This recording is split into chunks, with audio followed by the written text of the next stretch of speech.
Hallelujah. Hallelujah. Hallelujah.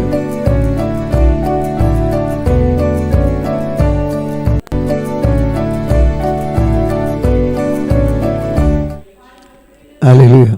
ஆண்டுடைய நாம் மையப்படுவதாக. பரலோக பிதாவே, இந்த வேளையிலும் இந்த வேதவாசிக்கும் நிகழ்ச்சி எங்களுக்கு ஆசீர்வதித்தாரும். உடைய நாமம் மகிமைப்படுவதாக.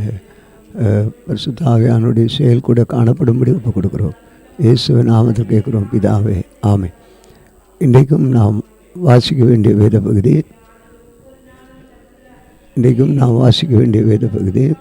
அப்போஸ்தலர் நடவடிக்கைகளின் புத்தகம் 1ஆம் அதிகாரம்.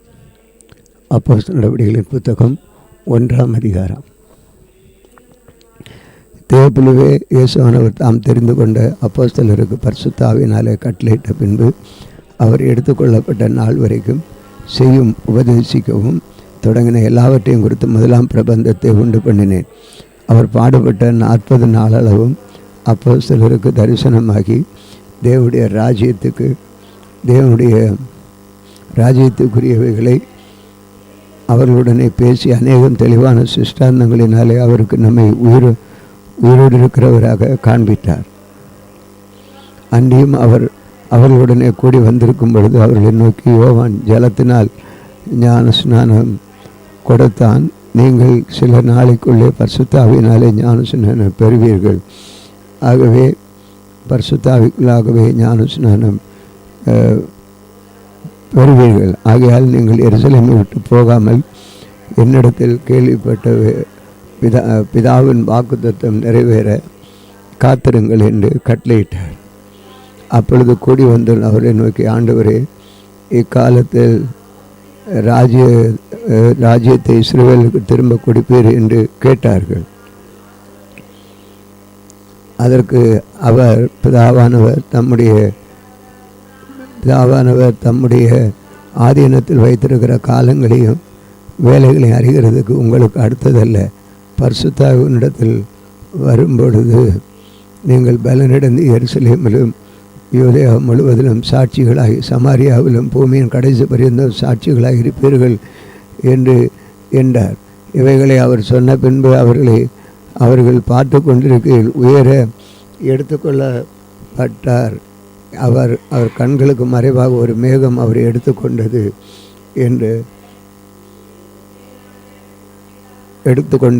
அவர் போகிற பொழுது அவர்கள் வானத்தை அண்ணாந்து பார்த்து கொண்டிருக்கையில் இதோ வெண்மையான வஸ்திரம் தரித்தவர்கள் 2 பேர் அவர்கள் நின்று, கலிலேயராகிய மனுஷரே, நீங்கள் என் வானத்தை அண்ணாந்து பார்த்து நிற்கிறீர்கள். உங்களிடத்திலிருந்து வானத்துக்கு எடுத்துக்கொள்ளப்பட்ட இந்த இயேசுவானவர் எப்படி உங்கள் கண்களுக்கு முன்பாக வானத்துக்கு எழுந்தள்ளி போனார், அப்படியும் மறுபடியும் வருவார் அப்பொழுது வேண்டார்கள். அப்பொழுது அவர்கள் எருசலேமுக்கு சமீபமாக ஒரு ஓய்வு நாள் பிரயாண தூரத்தில் இருக்கிற ஒலிவுமலை என்னப்பட்ட மலையிலிருந்து எருசலேமுக்கு திரும்பி போனார்கள். அவர்கள் அங்கே வந்தபொழுது மேல் வீட்டில் ஏறினவர்கள், அதில் பேதுருவும் யாக்கோவும் யோவானும் அந்திரேயாவும் பிலிப்பும் தோமாவும் பர்த்தலேமேயும் மத்தேயும் அல்வேயும் குமாரனா யாக்கோவும் செலோத்தே என்னப்பட்ட சீமோனும் யாக்கோவின் சோதனாக யூதாவும் தங்கியிருந்தார்கள். அங்கே இவர்கள் எல்லாரும் ஸ்திரீகளோடும் இயேசுவின் தாயகம் மரியாளோடும் அவருடைய சகோதரம் கூட ஒருமனப்பட்டு ஜெபத்திலும் வேண்டுதலும் தரித்திருந்தார். அந்நாட்களில் சீசல் ஏறக்குறைய 120 பேர் கூடியிருந்த பொழுது அவர்கள் நடுவிலே பேதுரு எழுந்து நின்று, சகோதரே, நீங்கள் இயேசுவை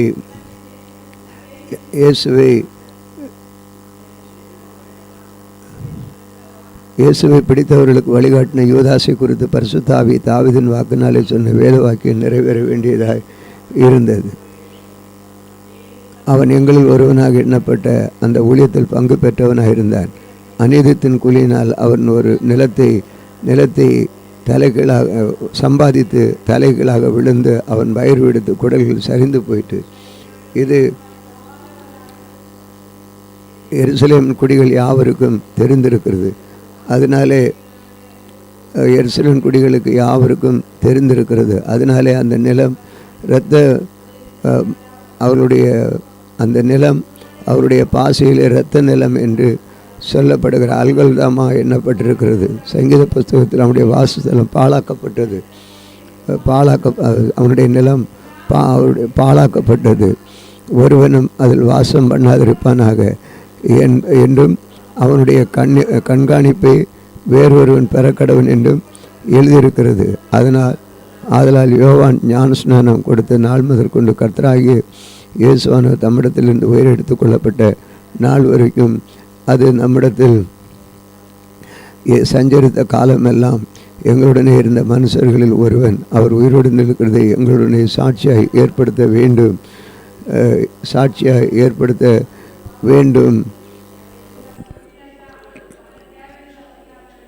இருந்த. அப்பொழுது அவர்கள் யுஸ்து என்னும் மறுநாமமுள்ள பர்சபா என்னப்பட்ட யோசேப்பு மத்ததியா ஆகிய 2 பேரையும் நிறுத்தி, எல்லாருடைய இருதயங்களை அறிந்திருக்கிற கர்த்தாவே, யூதாஸ் என்பவன் தனக்குரிய இடத்துக்கு போகும்படி இழந்து போன இந்த ஊழியத்திலும் இந்த அப்போஸ்தல பட்டத்திலும் பங்கு பெறுவதற்காக 2 பேரில் தேவரீர் தெரிந்து கொண்டவனை எங்களுக்கு காண்பித்தருளும் என்று ஜெபம் பண்ணி பின்பு அவர்களை குறித்து சீட்டு போட்டார்கள். சீட்டு மத்தியாவின் பேருக்கு விழுந்தது. அப்பொழுது அவன் 11 அப்போஸ்தலரோடு சேர்த்து கொள்ளப்பட்டான். அப்போஸ்தலர் 2. பெந்தெகோஸ்தே என்னும் நாள் வந்த பொழுது அவர்கள் எல்லாரும் ஒருமனப்பட்டு ஓரிடத்தில் வந்திருந்தார்கள். அப்பொழுது பலத்த காற்று அடிக்கிற முழக்கம் போல வானத்திலிருந்து சடுதியாக ஒரு முழக்கம் உண்டாகி அவர் கூர்ந்திருந்த இடம் நிரப்பிட்டு, அல்லாமலும் அக்கினிமயமான நாவுகள் பிரிந்திருக்கிறதை கண்டார்கள். நாவுகள் அவர்களுக்கு காணப்பட்டு அவர்கள் ஒவ்வொருவர் மேலும் வந்து அமர்ந்தது. அவர்கள் எல்லாரும் பரிசுத்த ஆவியினாலே நிரப்பப்பட்டு ஆவியானவர் தங்களுக்கு தந்திரன வரத்தின்படி வெவ்வேறு பாஷைகளை பேசத் தொடங்கினார்கள். வானத்தில் கீழ் இருக்கிற சகல தேசத்தாரும் இருந்து வந்த தேவ பக்தியுள்ள யூதர்கள் அப்பொழுது எருசலேமில் வாசம் பண்ணினார்கள். அந்த சத்தம் உண்டான பொழுது திரளான ஜனங்கள் கூடி வந்து தங்கள் பாஷைகளை அவர்கள் பேசுகிறது அவர்கள் கேட்டபடினாலே கலக்கமடைந்தார்கள். எல்லாரும் பிரமித்து ஆச்சரியப்பட்டு ஒருவர் பார்த்து இதோ பேசுகிற இவர்கள் எல்லாரும் கல்லீரல் அல்லவா? அப்படி இருக்க நம்ம அவர்களுடைய ஜென்ம பாசையில் இவர்கள் பேச கேட்கிறோம். இதைப்படி பார்த்தரும் மேதரை எலாமத்தியர் மெசபத்தோமேர் யூதயா கப்பத்து ஆகிய பிரிகியா பல்மிலியா யுகித்பி என்னும் தேசத்தார்களின் சிறுவனை பட்டணத்தை சுற்றிலும் இருக்கிற லிபியாவின் திசைகளிலும் குடியிருக்கிறவர்கள் இங்கு சஞ்சரிக்கிற ரோமர் இருக்கும் யூதரும் யூத மார்க்க அமைந்தவர்களும் கிரேத்தரும் அரபியரும் ஆகிய நாம் நம்முடைய பாசைகளில் இவர்கள் தேவனுடைய மகத்துவங்களை பேச கேட்கிறோம் என்றார்கள். எல்லாரும் பிரமித்து சந்தேகப்பட்டு இது என்னமாய் முடியும் என்று ஒருவரோடொருவர் சொல்லிக் கொண்டார்கள். மற்றவர்களை இவன் மதுபானத்தை நாளை நிறைந்தவர்கள் என்று பரியாசம் பண்ணினார்கள். அப்பொழுது பேதுரு 11 கூட நின்று அவர்களை நோக்கி உரத்த சத்தமாய், யூதர்களே, எருசலேமில் வாசமுன்னர் ஜனங்களை நீங்கள் எல்லாம் அறிந்து கொள்வீர்களாக. என் வார்த்தைகளில் செவி கொடுங்கள். நீங்கள் நினைத்திருக்கிறபடி இவர்கள் வெறி கொண்டவர்கள் அல்ல. பொழுது விடிந்த 3ஆம் மணி வேலையாக இருக்கிறது. தீர்க்கதரிசியாக யோவேலினால் உரைக்கப்பட்டபடி இது நடந்து இருக்கிறது. கடைசி நாட்களில் நான் மாம்சமான யாவர் மேலே என் ஆவியை ஊற்றுவேன். அப்பொழுது உங்கள் குமார்த்திகளும் தீர்க்கத்தை சொல்வார்கள். உங்கள் வாலிபர்கள் தரிசனங்களை அடைவார்கள். உங்கள் மூப்பர் சொப்பனங்களை காண்பார்கள். என்னுடைய ஊழியக்காரன் மேலே அந்த ஆளிலே என் ஆவியை ஊற்றுவேன். அப்பொழுது அவர்கள் தீர்க்கத்தை சொல்வார்கள். நம்மளும் உயர வானத்தில் அற்புதங்களை தாழ பூமியில் இருத்த அக்கினியிலே போக கடாய் அதிசயங்களை காட்டுவேன். கர்த்தருடைய பெரிதும் பிரகாசமான நாள் வரும் என்று சூரியன் நீர்களவும் சந்திரன் இரத்தமாகவும் மாறும். அப்பொழுது கர்த்தருடைய நாமத்தை தொழுது கொள்ளுகிறவன் அவன் ரட்சிக்கப்படுவான் என்று தேவன் உரைக்கிறார். சிறுவேலரை நான் சொல்லும் வார்த்தைகளை கேளுங்கள். நீங்கள் அறிந்திருக்கபடி சொன்ன இயேசுவைகளுக்குள்ள தேவன் உங்களுக்குள்ளே பலத்த செய்களை அற்புதங்களை அடையங்களும் நடப்பித்தவர்களும் அவரை உங்களுக்கு வெளிப்படுத்தினார். அப்படி இருந்து தேவன் நிர்ணயித்த ஆலோசனைப்படி அவனுடைய முன்னறிவித்தின்படி ஒப்புக் கொடுக்கப்பட்ட அந்த இயேசுவை நீங்கள் பிடித்த அக்கிரமக்காருடைய கைகளினாலே சிலுவையில் ஆணி எடுத்து கொலை செய்தீர்கள். தேவன் அவருடைய மரணபாதிகளினாலே கட்டை அவிழ்த்து அவரை எழுப்பினார். அவர் மரணத்தினாலே கட்டப்பட்டிருக்கிறபடியால் அவரை குறித்து தாவீது, கர்த்தரை எப்பொழுதும் எனக்கு முன்பாக நிறுத்தி நோக்கி கொண்டிருக்கிறேன். நான் அசைக்கக்கூடாதபடிக்கு அவர் என் வலது பரிசுத்தில் இருக்கிறார். அதனால் என் இருதயம் மகிழ்ந்தது, என் நாவு களிகொண்டு, என் மாம்சம் நம்பிக்கையோடு தங்கியிருக்கும். என் ஆத்துமாவை பாதாளத்தில் விடி உம்முடைய பரிசுத்தர் அழிவை காணவிட்டு ஜீவ மார்க்கங்களை எனக்கு தெரியப்படுத்தினீர். உம்முடைய சன்னிதானத்தில் எனக்கு சந்தோஷத்தினால் நிரப்புகிறேன் என்று சொல்லுகிறேன். சகோதரிய கோத்திர தலைவனாகிய தாவீதை குறித்து நான் உங்களுடனே தைரியமாய் பேசுகிறது இடம் கொடுங்கள். அவர் மரணமடைந்து அடக்கம் பண்ணப்பட்டார். அவனுடைய கல்லறை இந்நாள் வரை நம்மிடத்தில் இருக்கிறது. அவர் தீர்க்கதரிசி சேர்ந்து உன் சிங்காசனம் வீட்டிற்க மாம்சத்தின்படி உன் சந்ததியிலே கிறிஸ்துவை எழுப்பு பண்ணுவேன் என்று தேவனை தனக்கு சத்தியம் பண்ணதை அறிந்தபடினால் ஒரு கிறிஸ்துவனுடைய ஆத்மா பாதாளத்தில் விடப்படுகிறதில்லை என்று அவருடைய மாம்ச அழிவை காணப்பட வேண்டும் முன்னறிவித்து வீட்டிலிருந்து குறித்து இப்படி சொன்னார். இந்த இயேசுவை தேவன் இழைப்பினார். இதற்கு நாம் எல்லாரும் சாட்சிகளாக இருக்கிறோம். அவர் தேவனுடைய வலது பரிசில் உயர்த்தப்பட்டு பிதாவிலே வாக்குத்தத்தின்படி பரிசுத்த ஆவியை பெற்று நீங்கள் இப்பொழுது காண்கிறதும் கேட்கிறதும் ஆகியதை பொழுந்தருளினோம்.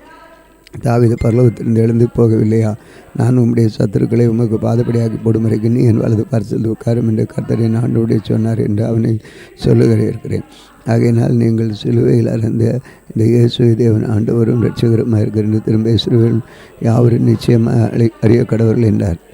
இதை அவர்கள் கேட்டபொழுது இருதயத்திலே குத்தப்பட்டவர்களாகி பேதுருவை மற்ற அப்போஸ்தலரை பார்த்து, சகோதரரை நாங்கள் என்ன செய்ய வேண்டும் என்றார்கள். பேதுரு அவர்களை நோக்கி, நீங்கள் மனம் திரும்பி ஒவ்வொருவரும் பாவ மன்னிப்பு கண்டு இயேசு கிறிஸ்துவ நாமத்தினாலே ஞானஸ்நானம் பெற்றுக்கொள்ளுங்கள், அப்பொழுது பரிசுத்த ஆவியின் வரத்தை பெறுவீர்கள். வாக்குத்தத்தமான உங்களுக்கும் உங்கள் பிள்ளைகளுக்கு நம்முடைய தேவனாகிய கர்த்தர் வரவழைக்கு தூரத்தில் யாவருக்கும் உண்டாயிருக்கிறது என்று சொல்லி இன்னும் அநேக வார்த்தைகளால் சாட்சி கூறி மாறுபாடு விழுந்து சந்ததியை விட்டு விலகி நாம் ரட்சித்துக் கொள்ளுங்கள் என்று புத்தி சொன்னார்.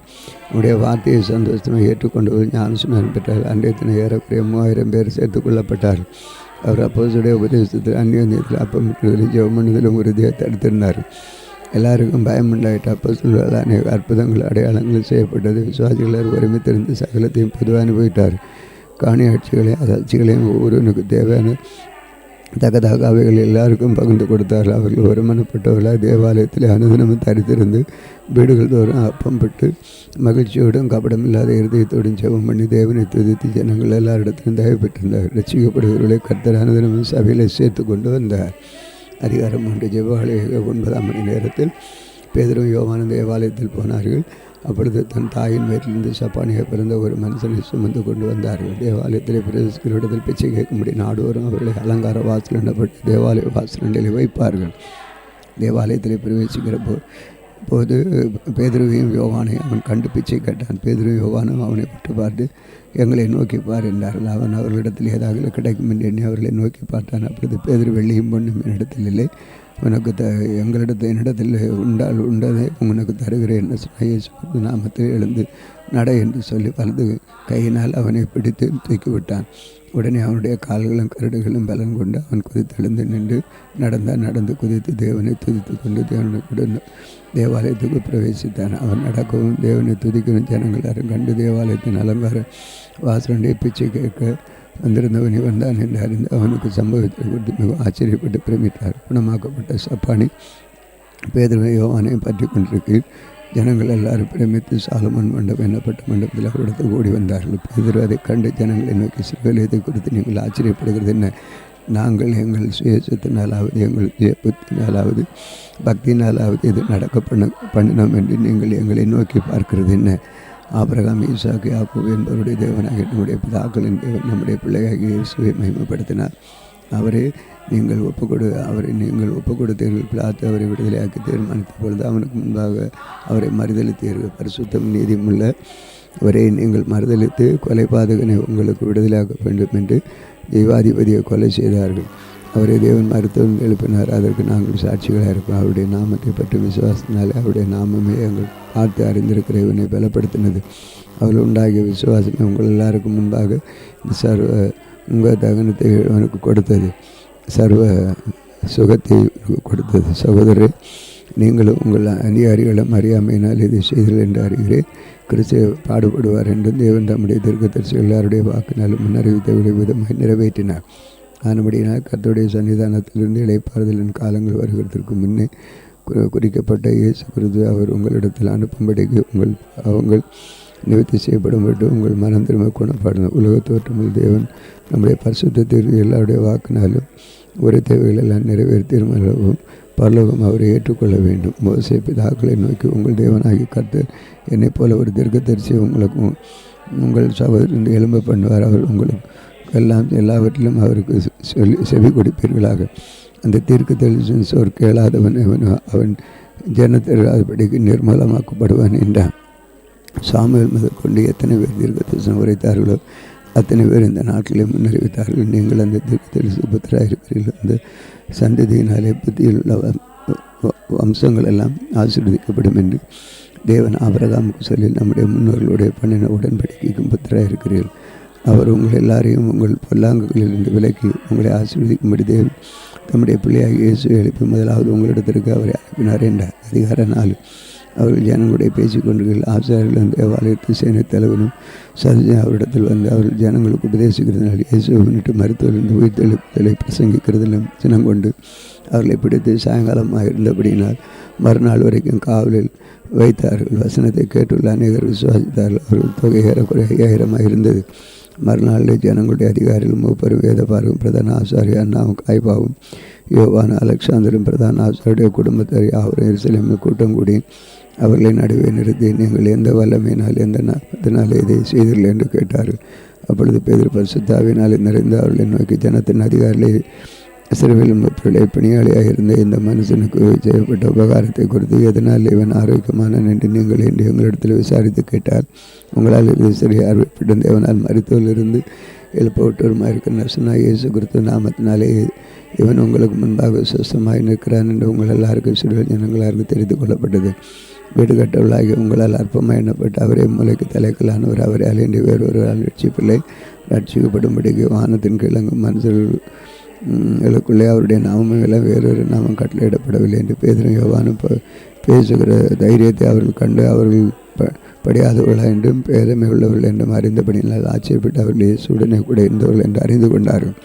சுத்தமாக்கப்பட்ட மனுஷன் அவர்கள் அருகே நின்றதை கண்டபடியினால் எதிர்பேச அவர்களுக்கு இடமில்லை. அப்பொழுது அவர்களை ஆலோசனை சங்கத்தை விட்டு வெளியே போகும்படி கட்டளையிட்டு தங்களுக்குள்ளே யோசனை பண்ணி கொண்டு, இந்த மனுஷன் நாம் என்ன செய்யலாம்? எருசலேமில் வாசம் பண்ணவர் எல்லாருக்கும் தெரிந்திருக்கபடி வெளிவரங்கமான அற்புதம் இவர்களால் செய்யப்பட்டதே, அதை நாம் இல்லை என்று சொல்லக்கூடாது. ஆகலும் இது அதிகமாக ஜனங்களுக்குள்ளே பரம்பாதபடி இது முதல் ஒருவருடன் இந்த நாமத்தை குறித்து பேசக்கூடாது என்று அவர்கள் உறுதியாய் பயமுறுத்த வேண்டும் என்று சொல்லிக்கொண்டு அவர்களை அழைத்து இயேசு நாமத்தை குறித்து எவ்வளவும் பேச போதிக்கவும் கூடாது என்று அவர்களுக்கு கட்டளையிட்டார்கள். பேதுரு யோவான் அவர்களுக்கு பிரதித்திரமாக தேவனுக்கு செவி கொடுக்கிறதை பார்க்கலும் உங்களுக்கு செவி கொடுக்கிற தேவனுக்கு முன்பாக நியாயமாக இருக்குமோ என்று நீங்களே நிதானித்து பாருங்கள். நாங்கள் கண்டவைகளையும் கேட்டவைகளையும் பேசாமல் இருக்கக்கூடாதே என்றார்கள். நடந்த சங்கதிகளை குறித்து எல்லாம் தேவனை மகிமைப்படுத்தினபடியாக ஜனங்கள் பயந்து அவர்கள் வகை ஒன்றும் காணாமல் அவர்களை பயமுறுத்தி விட்டார்கள். அற்புதமாய் சுத்தமாக்கப்பட்ட மனுஷன் 40 வயதுக்கு மேற்பட்டவனாக இருந்தான். அவர்கள் விடுதலையாக்கப்பட்ட பின்பு தங்களை சேர்ந்தவர்களிடத்தில் வந்து பிரதான ஆசாரியர் மூப்பர்களும் தங்களுக்கு சொன்ன யாவை அறிவித்தார்கள். அவர்கள் அதை கேட்டு வருமானப்பட்டு தேவனை நோக்கி சத்தமிட்டு, கர்த்தாவே, நிர்வாணத்தையும் பூமி சமத்தை அவர்களை யாவற்றையும் உண்டாக்கும் தேவனாக இருக்கிற பிரஜாதிகள் கொண்டிருந்து ஜனங்கள் விரதா காரியங்களை சிந்திப்பானேன் என்று கர்த்தருக்கு விரோதமாக அவருடைய கிறிஸ்துவுக்கு விரோதமாகவும் பூமியின் ராஜாக்கள் எழும்பி நின்று அதிகாரிகள் ஏகமாக கூட்டம் கொண்டாடின தேவரீர் உம்முடைய தாசனாய் தாவீதின் வாக்கு நிலைவருத்தி அந்தபடி உம்முடைய கரம் உம்முடைய ஆலோசனை முன் குறித்து யாவையும் செய்யும்படி ஏதேனும் பொந்திய பிலாத்து புறப்பட்டு ஜாதிகளையும் இஸ்ரவேல் ஜனங்களோடு கூட நீர் அபிஷேகம் பண்ணின உம்முடைய பரிசுத்த பிள்ளையாக இயேசுவுக்கு விரோதமாக மெய்யாகவே கூட்டம் கூடினீர். இப்பொழுது கர்த்தாவே, அவர்கள் பயமுறுத்தல் தேவரை கவனித்து உம்முடைய பரிசுத்த பிள்ளையாக இயேசு நாமத்தினாலே அடையாளங்கள் அற்புதங்களை நடக்கும்படி செய்து பிணியாளிகளை குணமாக்கும்படி உம்முடைய கரத்தை நீட்டி உம்முடைய ஊழியக்காரர் உம்முடைய வசனத்தை முழு தைரியத்தோடு சொல்லும்படி அவர்களுக்கு அக்கிரமம் செய்திடும் என்றார். அவர்கள் ஜெபம் பண்ணின போது அவர்கள் கூடியிருந்த இடம் அசைந்து அவர்கள் எல்லாரும் பரிசுத்தாவினால் நிரப்பப்பட்டு தேவவசன தைரியமாய் சொன்னார்கள். விசுவாசிகளான திரளக்கூட்டத்தார் ஒருவரும் இருதயமும் ஒரே மனமும் உள்ளாயிருந்தால் ஒருவனாக தனக்குள்ளவைகளை ஒன்றாக தன்னுடையது என்று சொல்லிக்கொள்ள ஆகலும் அவர்களுக்கு பொதுவாக இந்த கர்த்தராகிய இயேசுவின் உயிர்த்தெழுதலை குறித்து அப்போஸ்தலர்கள் மிகுந்த பலமாய் சாட்சி கூட அவர்கள் எல்லாரும் பூரண கிருபை உண்டாயிருந்தது. நிலங்களையும் வீடுகளையும் உடையவரும் அவர்களை விட்டு விற்கப்பட்டவர்களின் கிரியத்தை கொண்டு வந்து அப்போஸ்தலருடைய பாதத்தில் வைத்தார்கள். அவனுடைய தேவைகள் அதற்கு தக்கதாய் பகிர்ந்து கொடுக்கப்பட்டது. அவர்கள் ஒருவனுக்கு ஒன்றும் குறைவாக இருந்ததில்லை. சீப்ரு